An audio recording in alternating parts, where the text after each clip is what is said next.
Hé toi, tu connais John Wick? Ouais, forcément tu le connais, tout le monde connaît John Wick dans le milieu. John Wick, c'est une saga de films, et c'est un personnage surtout incarné par Keanu Reeves. Le premier film avait été co-réalisé par David Leitch et Chad Stahelski, qui est un ancien cascadeur d'Hollywood, qui a continué d'ailleurs à développer la franchise seul pendant que David Leitch est parti faire d'autres films, notamment un certain Deadpool. Et donc, du premier John Wick, dans lequel ce personnage, ce John Wick, ce Baba Yaga, voyait son chien se faire tuer et voulait le venger, on arrivait à un John Wick 4 dans lequel le lore s'est développé, et ce depuis le deuxième épisode, encore plus dans le troisième, pour arriver à ce final qui, pendant 3 heures, nous présente un véritable déluge de sang et de plomb. John Wick 4, il a un casting d'enfer, avec évidemment Keanu Reeves, mais aussi avec Scott Adkins, même s'il est une nouvelle fois trop sous-exploité, le bonhomme est un expert en arts martiaux, ce serait bien de le voir en faire un petit peu plutôt de se contenter d'armes à feu. On a aussi Donnie Yen, forcément le grand Donnie Yen qui joue ici un personnage aveugle, ex-ami de John Wick mais qui va devoir le tuer.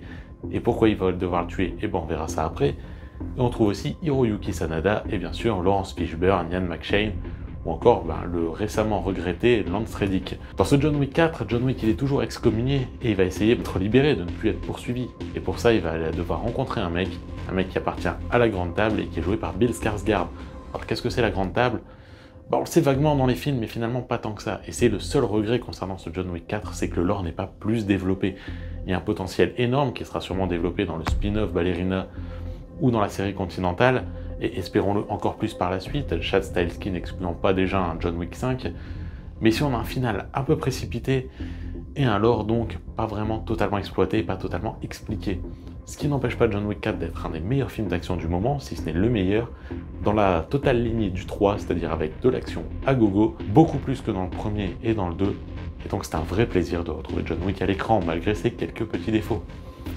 Bref, si vous aimez la saga John Wick, n'hésitez pas à laisser votre avis pour qu'on puisse en discuter. Et moi, je vous souhaite une bonne journée à toutes et à tous.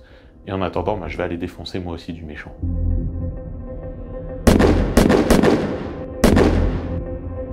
Il tiendra sa parole. Vous retrouverez votre liberté. Selon les anciennes lois, un seul peut survivre. Toute absence au lever du jour